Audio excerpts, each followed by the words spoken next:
복음의 능력을 경험하는 삶이란 말씀의 제목으로 은혜를 나누겠습니다. 노예들이 자신을 묶고 있는 쇠사슬에 익숙해지면 나중에는 누구 쇠사슬이 더 좋은지를 자랑하게 된다고 합니다.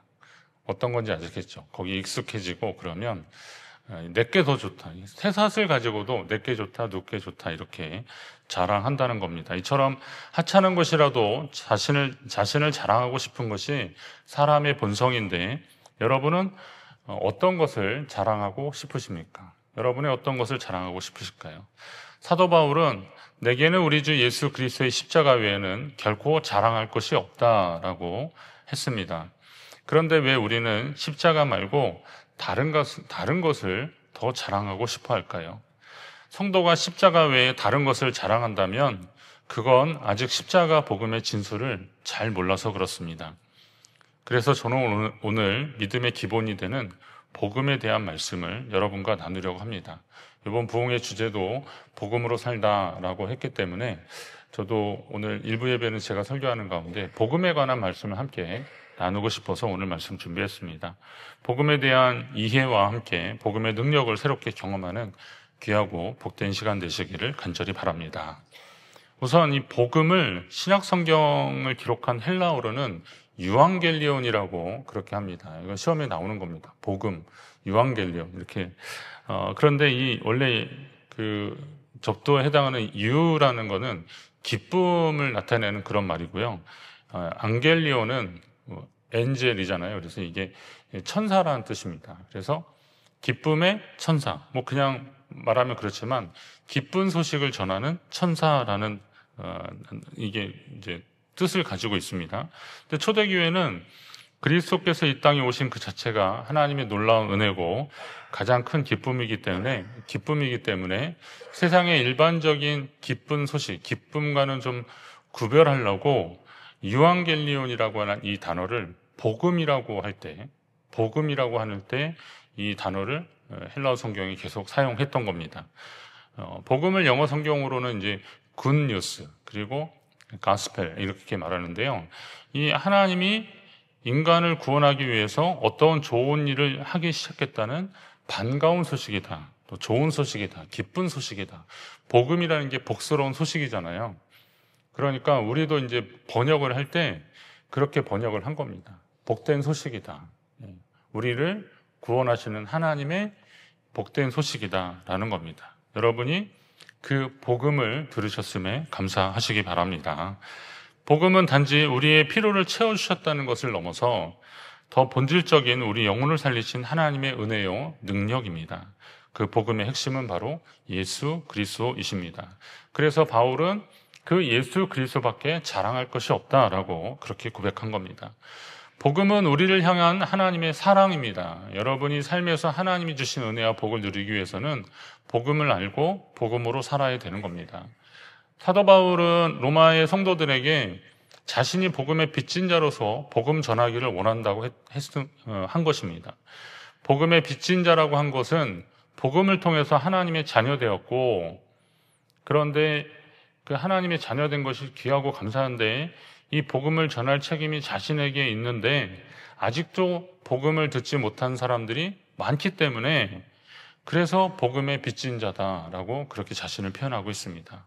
그렇다면 우리도 복음의 빚진 자 아니겠습니까? 저와 여러분도 복음의 빚진 자입니다. 아직도 이 복음을 듣지 못한 사람들이 많기 때문에 우리는 복음의 빚진 자라고 하는 겁니다.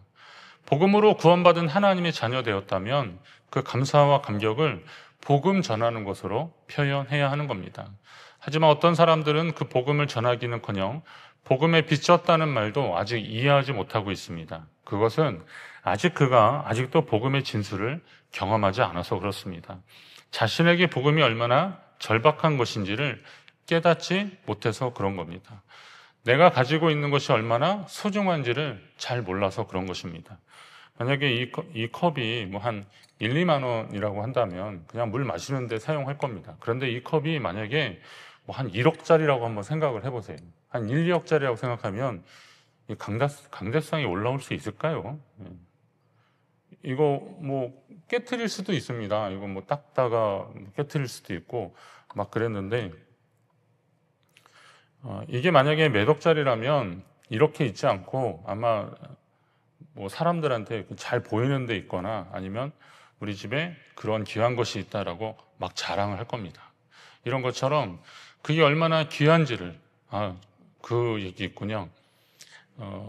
우리나라 한때 그 신안 앞바다에서 보물섬 발견됐잖아요. 그래서 막 이런 도자기 같은 거 발견되고 막 그랬잖아요.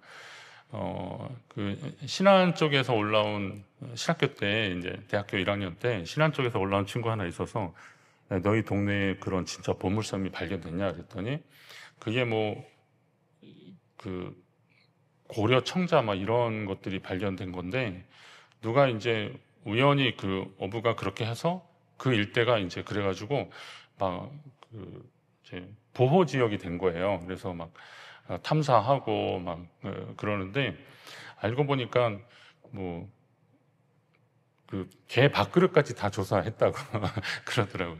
이거 그거 아니냐, 도자기 아주 보물급 아니냐 그러면서 동네가 한번 난리 난 적이 있었다 그러더라고요.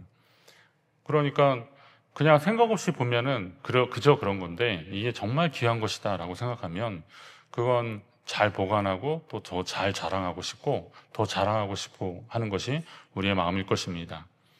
자, 그러면 왜 바울은 오늘 표현대로 내가 복음을 부끄러워하지 아니하노니 라고 그렇게 말씀을 하고 있을까요? 여러분은 잘 모르실 텐데 강원 서지방에 우리 지방에 목사 중창단이 있습니다. 목회자 7명이 이제 한번 노래하고 그리고 노래 연습을 꾸준히 하고 그래서 어디 뭐 가서 이렇게 찬양도 해주고 특송도 하고 그러자라고 해서 멤버를 구성했는데 이게 생각만큼 잘 안 되더라고요. 그래도 그냥 틈틈이 연습하다가 아마 거기 몇 교회에서 한번 한 적은 있어요. 그래서 아실 텐데 구암교회에서 한번 하기도 하고 그랬는데 그때 사실 연습이 잘 안 돼가지고 약간 좀 부끄러웠습니다. 근데 젊었을 때 이렇게 찬양하던 그런 기억이 있었기 때문에 우리 한번 그래도 해보자라고 해가지고 연습을 했는데 이게 잘 안 된 거예요. 그러다가 우리 멤버 중에 어느 목사님 교회가 임직식이 있었습니다. 그래서 우리를 특송으로 불러주겠지 그러고 기다리고 있었는데 제가 단장이거든요. 그래서 이제 기다리고 있었는데 막상 당일 전날까지도 아무 얘기도 없고 그래서 그냥 뭐 행사니까 이제 갔는데 뭐 그 장로님 되시는 분 뭐 자녀들이라고 이렇게 찬양을 하는데 찬양이야 귀하지만 약간 좀 우리는 마음이 좀 섭섭한 거죠. 삐쳤어요. 그래가지고 제가 다 나와서 이제 막 얘기하는데 그 후배 목사님이었거든. 그래가지고 우리 이렇게 딱 가가지고 우리가 창피하냐? 그래 막 농담으로 막 그랬어요. 그랬더니 아니 그게 아니고 뭐 순서가 너무 많아서 그랬다고. 그래서 우리가 창피한가 보다고 막 우리가 막 그랬습니다. 어떤 마음인지 아시겠죠? 예, 저 같아도 그랬을 것 같아요. 예. 복음이 부끄럽냐? 한번 여러분 자신에게 한번 누가 묻는다고 한번 생각해 보십시오. 이 생명의 복음이 부끄럽냐라고 누가 여러분에게 묻는다 한번 생각해 보십시오.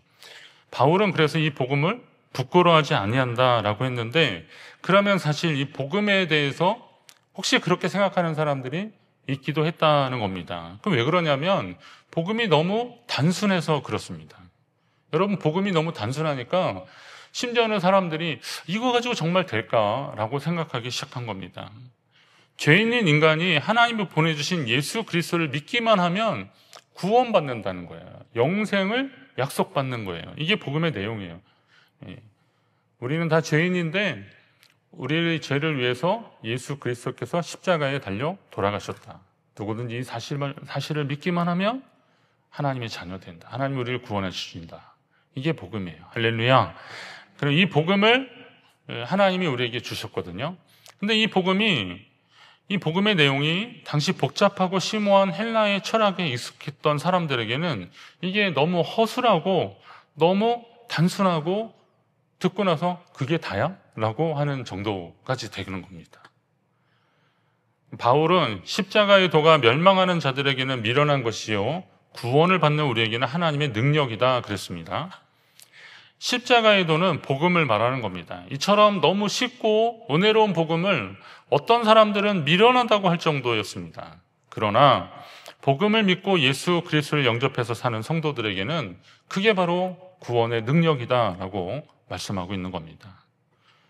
부족하고 모자라면 몰라도 남아서 문제가 되는 경우는 별로 없습니다. 예를 들어 오늘 예배가 끝난 후에 여러분에게 빵을 나눠준다고 한번 해보십시오. 그런데 나눠주다가 모자라서 몇 분이 빵을 못 받았다. 그러면 문제가 되는 겁니다. 이미 받은 사람들은 다 가버렸는데 나중에 뭐 교회 이렇게 좀 정리하고 그러다가 갔는데 내게 없다는 거예요. 그 봉사하는 마음도 좋은 마음이었고 자발적이고 헌신의 마음이었는데 그 빵조가리 하나 못 받은 게 얼마나 또 서운하고 막 그렇습니까? 오병이의 기적의 현장에도 5,000명이 다 한 4,950명이 먹었는데 모자라가지고 50명 못 먹었다고 생각해 보세요. 그러면 난리 나는 겁니다. 우리도 사실 빵 사 먹을 돈이 없어서 섭섭하겠습니까? 그런데 내가 못 먹었다는 것이 서운한 겁니다. 자, 차라리 남는 건 문제가 되지 않습니다. 그런데 부족한 것이 문제입니다. 왜 복음이 미련하다고 할 정도로 쉬운 것일까요? 누구든 받아들여야 하기 때문에 그렇습니다. 하나님은 누구라도 복음이 이해하기 어려워서 못 받아들이는 일이 없도록 그렇게 해주신 것입니다. 그러니 복음의 내용과 원리가 너무 쉽다고 무시하면 그건 하나님의 마음이 어떤지를 아직 잘 몰라서 그런 겁니다. 어린아이에게는 어린아이 용어들이 있잖아요. 눈높이를 맞추고 그 아이한테 심오하게 이런저런 복잡한 얘기 할 거 없습니다. 안녕라고 얘기하고 그리고 또 눈높이를 좀 맞춰줘서 얘기해야 됩니다. 예전에 우리 교회 부목사님 그 조민주 목사님 아들 건율이가 집 앞에서 이렇게 집 이쪽 라인이 같으니까 가끔 만나거든요. 엄마랑 손잡고 어디 가다가 안녕 그러면 안녕 그래요. 어디 가니? 그러니까 얘도 어디 가니? 그러더라고요. 그래서 제가 작전을 바꿨어요. 안녕하십니까? 그랬더니 얘도 안녕하십니까?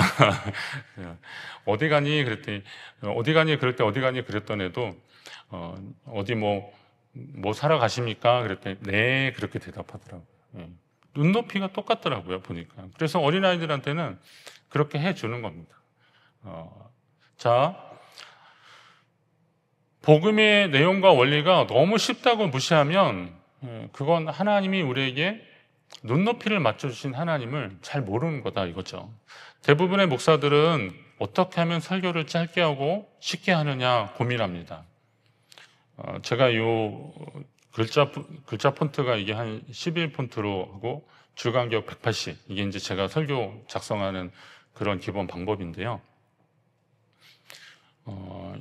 이렇게 해서 하면 한 A4 용지로 넉 장에서 5장 나옵니다.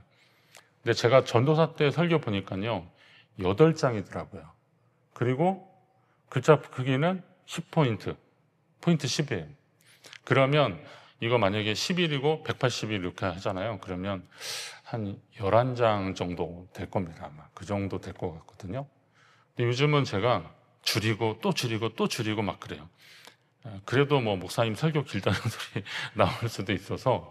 그런데 그러니까 대부분의 목사들은 어떻게 하면 설교를 쉽게 하고 짧게 하느냐, 그리고 정해진 시간에 말씀을 전할 수 있느냐. 사실 목사의 설교가 쉬워서 문제될 것은 하나도 없습니다. 저도 설교의 복잡한 영어 사용을 자제하고 쉽게 노력하려고 합니다. 제가 아까 말씀드렸던 그 전사 때 제 설교는요, 진짜 형이상학적, 무슨 적, 이런 게 되게 너무 많았더라고요. 막 그렇게 꺾고 또 반전을 주려고 하는 그런 장치들을 곳곳에서 굉장히 많이 놓더라고요. 그런데 그런 거 지금 이제 웬만하면 그냥 다 빼려고 하는 겁니다. 그러면서 그냥 좀 쉽게 좀 얘기하려고 그러는 겁니다.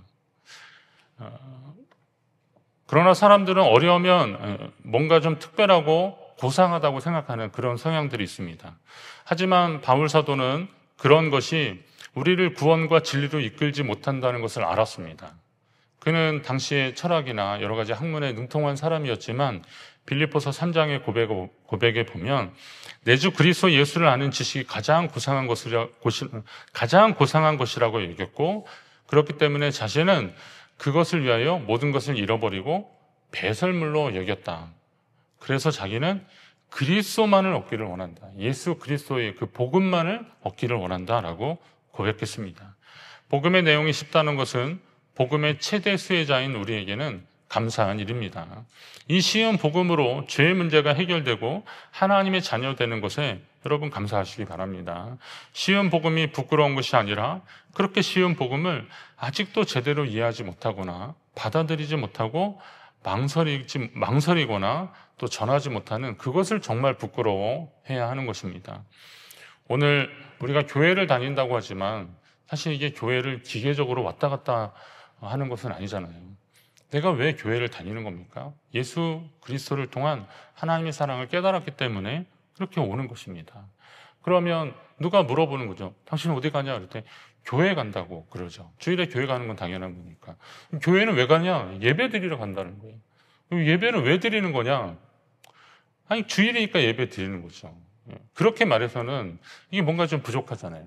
혹시 여러분에게 여러분이 교회 다니는 거, 여러분이 예수님을 믿는 거에 대해서 조금이라도 궁금해하는 분이 있으면 그건 왜 그렇다라고 말할 준비를 하셔야 돼요.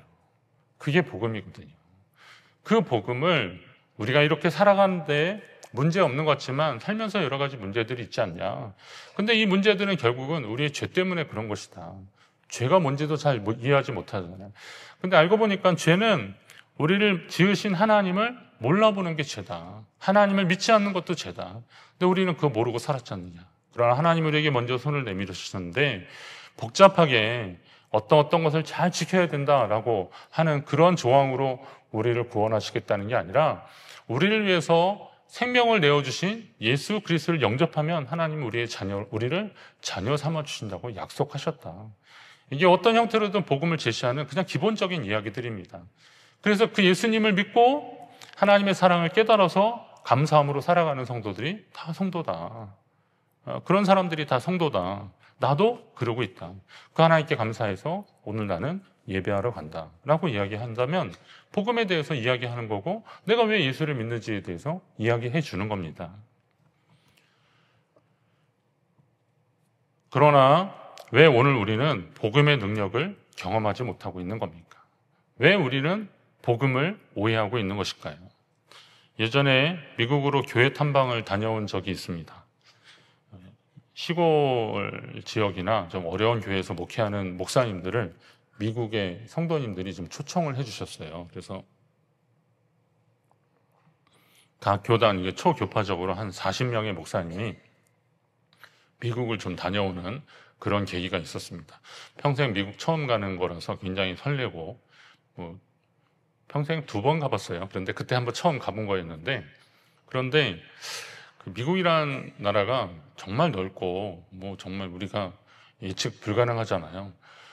제가 그 미국에 친구가 하나 있어서 나 미국 가니까 너 한번 나 보러 와라 그랬더니 그 친구가 이쪽 지난번 우리 부흥에 왔던 그 달라스 쪽에 있는 우리 친구였는데요. 김시민 목사가 근데 거기 자기 있는 데서 거기 가려면 며칠을 가야 된대요. 그래서 야 그렇게 넓냐 그랬더니 비행기를 타도 몇 시간을 가야 된다고 그러더라고요. 그래서 아니 그래. 예.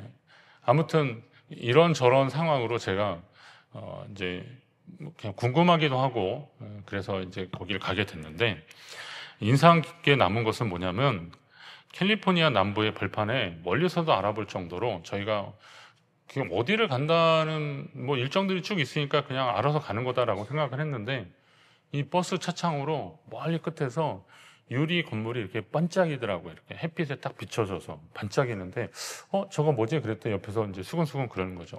저기가 크리스찬 처치, 이제 수정교회라고 그러는 겁니다.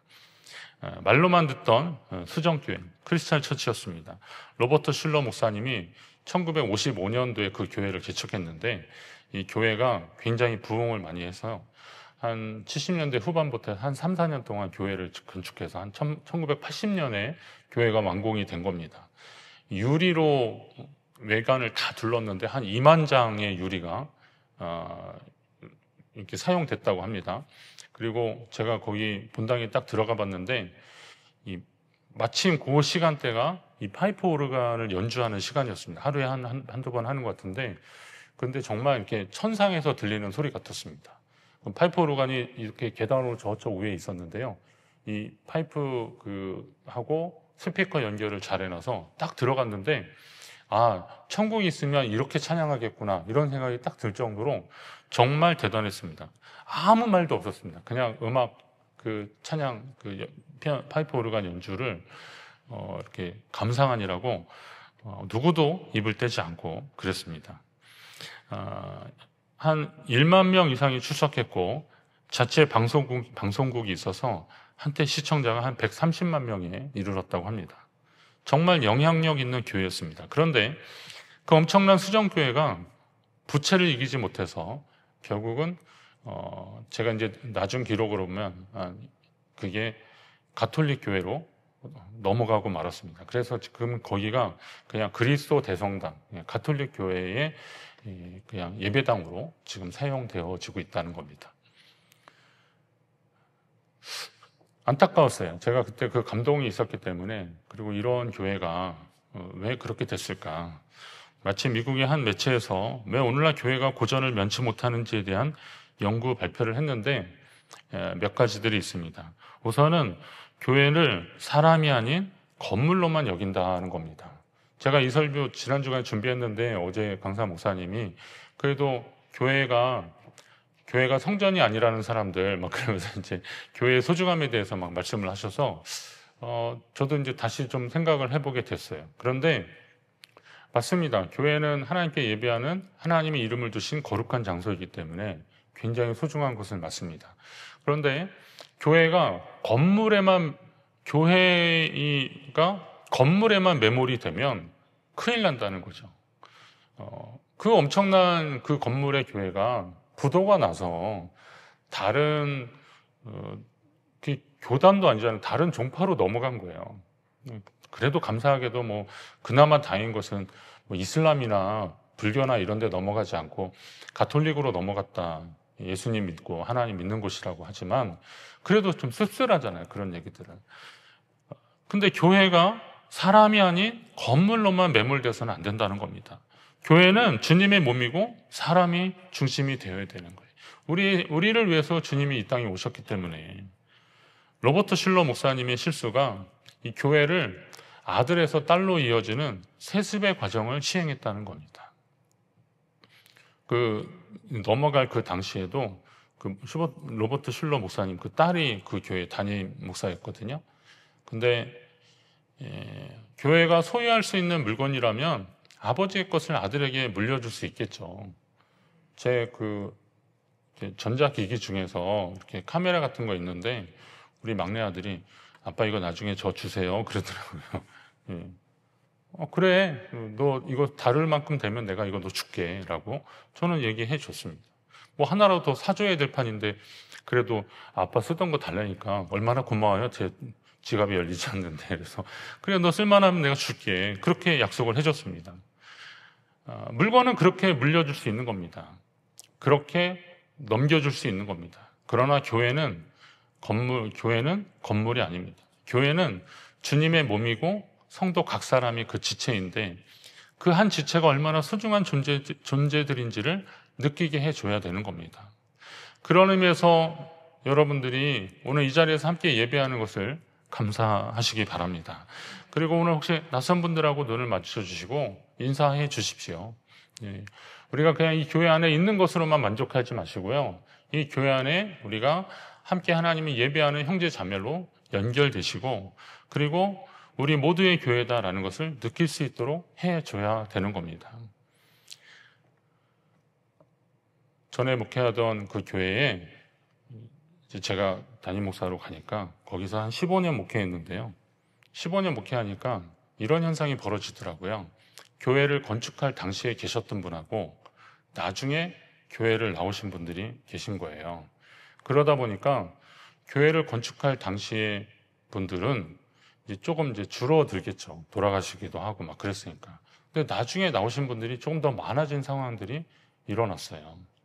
근데 그러다 보니까 이게 약간 미묘한 거죠. 예.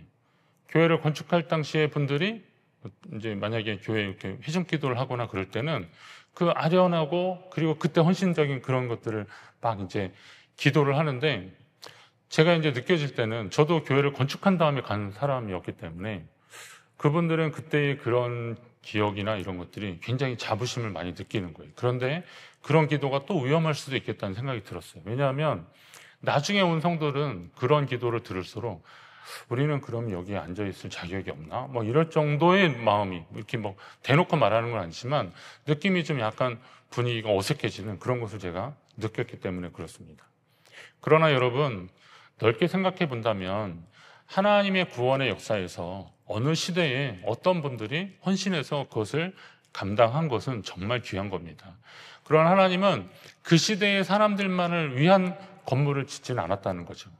하나님의 구원 역사가 주님 오실 때까지 계속될 텐데, 그렇다면 그때 그런 귀한 헌신을 바탕으로 하나님 나라가 더 확장되고 더 많은 사람들이 모여들기를 하나님이 원하셔서 그곳에 그 교회를 짓게 하신 것이지, 그 사람들만의 예배처로 하나님이 삼으시려고 교회를 지은 것은 절대 아니라는 겁니다.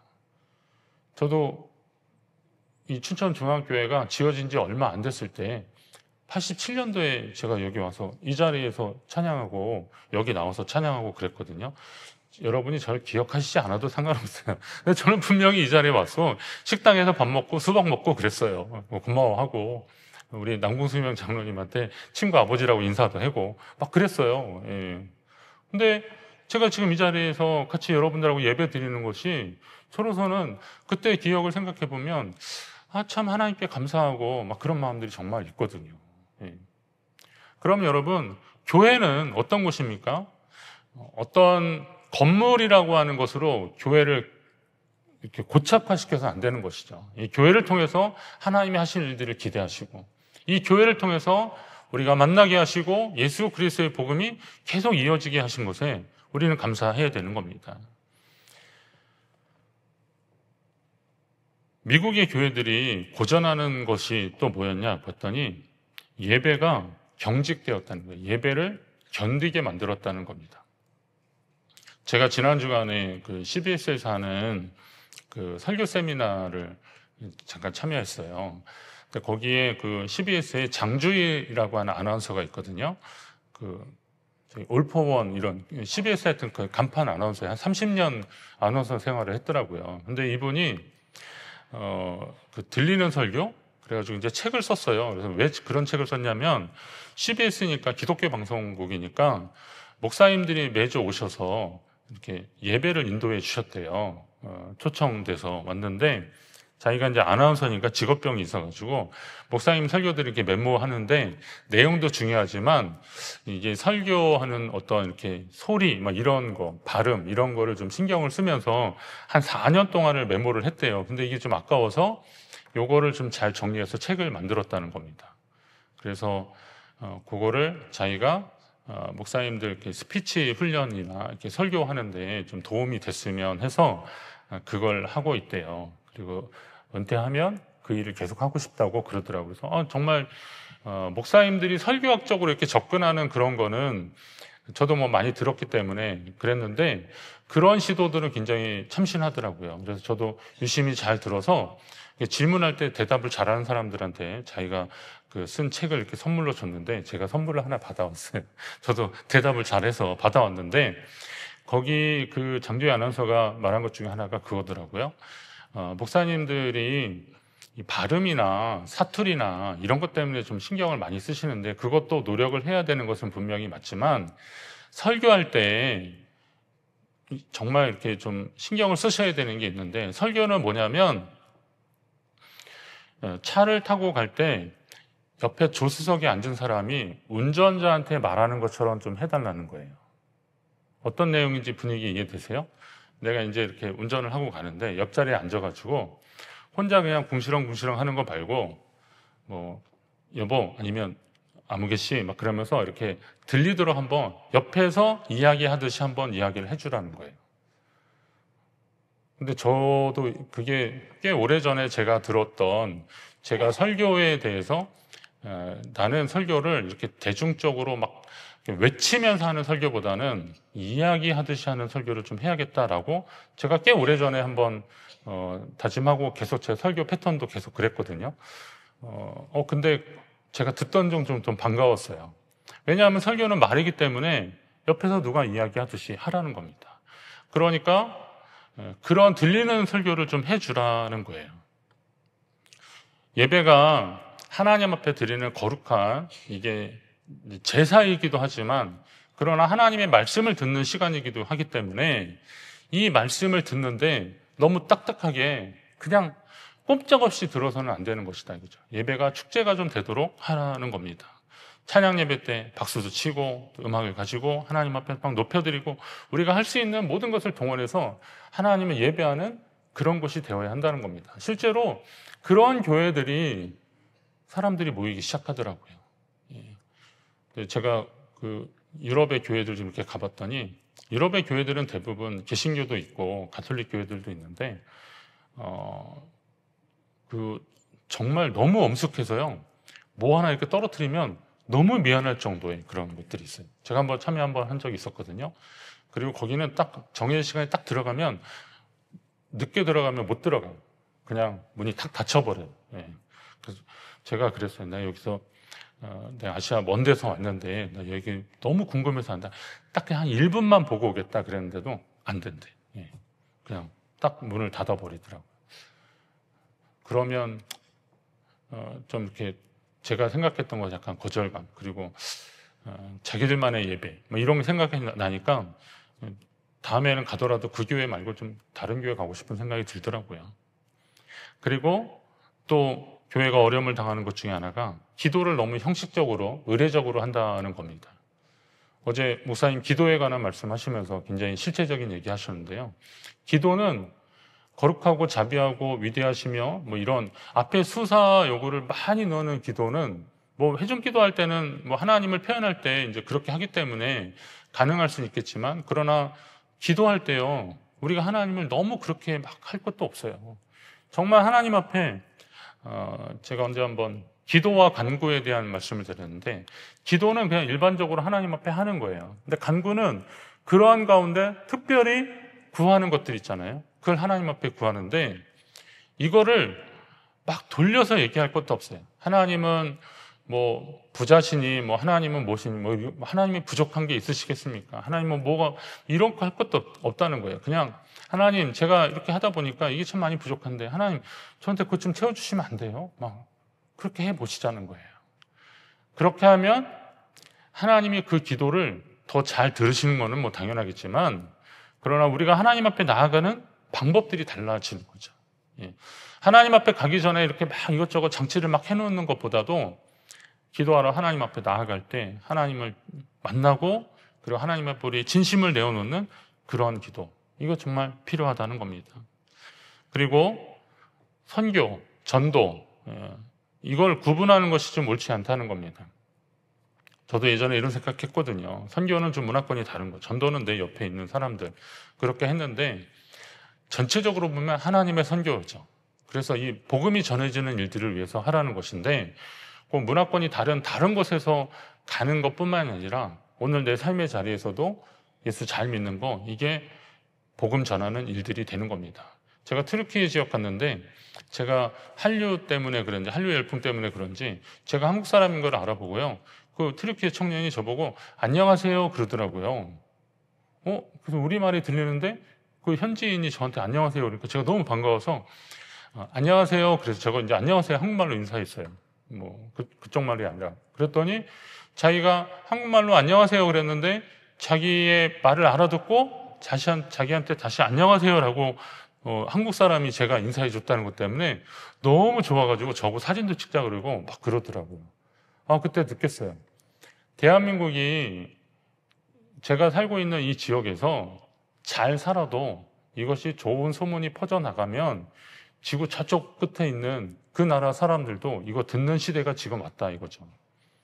그러면 오늘 내가 사는 이 자리에서 잘 사는 거 그냥 뭐 세상 남부럽지않게 사는 그런 게 아니라 그런 정도가 아니라 하나님 잘 섬기면서 믿음으로 살면 그것도 복음 전하는 일이 되겠구나라는 겁니다.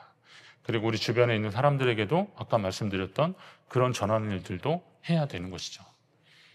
지금은 튀르키예 지역은 바울 서신의 그 배경이 되는 소아시아 지역입니다. 근데 혹시 가보신 분들은 알겠지만 현재는 대부분 무너진 채 그냥 흔적만 남아 있습니다. 기둥 막 쓰러져 있고요. 그냥 몇 개 세워져 있는데 이게 뭐 에베소 교회 터입니다. 이게 두아디라 교회 터입니다. 이렇게 막 그러는데 마음이 좀 안타까워요.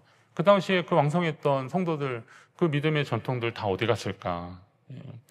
규모나 형식에 있어서 그렇게 왕성하고 화려했던 교회들이 이제는 다 쓰러진 채 유적으로만 존재하는 이유가 무엇일까요? 우선은 교회가 건물이 아니라 사람이라는 말씀을 다시 새겨야 됩니다. 교회가 한때 막강하고 왕성했던 로마 제국, 이 제국의 교회라고 하는 그 힘에 힘입어서 그 테두리 안에서 안주하면서 이 생명의 소중함을, 성도 한 명 한 명의 소중함을 너무 당연시 여기고 그랬기 때문에 복음의 능력을 잃어버리게 된 것입니다. 복음의 내용은 훌륭하고 너무 쉽기까지 한데 오늘날 복음에 감격해서 주님께 돌아오는 사람들이 왜 줄어드는 것일까요? 그것은 먼저 복음을 받아들인 우리들이 복음의 능력을 경험하지 못하고 복음으로 살지 않아서 그런 것입니다. 하나님을 경험한 사람들이 하나님을 경외하고 믿음으로 살아가는 삶의 모습이 다른 사람들 보기에도 인정할 만한 것이 되면 그러면 그 가운데 역사가 일어나게 되어 있습니다. 복음에는 그 자체의 능력이 있기 때문에 그렇습니다. 그런데 복음을 부끄러워하거나 그것을 자꾸 숨겨놓으면 사람들은 하나님은 그렇게 구원하시는 역사를 만들어 가지만 우리가 그렇게 감춰서는 사람들은 말하지 않으면 복음을 어떻게 알게 되겠습니까? 누구도 복음에 대한 열정이나 갈망은 고사하고 호기심조차 없는 그런 시대가 되어버리고 말았습니다. 따라서 오늘 우리가 복음으로 살아가는 자세가 필요하다는 겁니다. 오늘날 우리가 다시 복음으로 돌아가야 하는 이유도 여기에 있습니다. 여러분이 다시 복음의 능력을 경험하시기를 간절히 바랍니다. 부흥회 때 복음에 대한 말씀들이 계속 선포되고 있는데 이 들은 말씀들이 여러분의 삶 가운데 나타나기를 간절히 바랍니다. 나는 이제 복음으로 산다, 복음으로 살다라고 하셨는데요. 제목처럼 정말 나는 예수 그리스도에 대한 복음으로 그리고 하나님 앞에서의 태도로 믿음으로 살아가는 여러분의 삶의 순간순간을 통해서 하나님의 구원 역사가 계속될 줄로 믿습니다. 그리고 예수 그리스도로 인한 구원의 복음을 오히려 자랑하며 살아가는 저와 여러분 되시기를 간절히 바랍니다.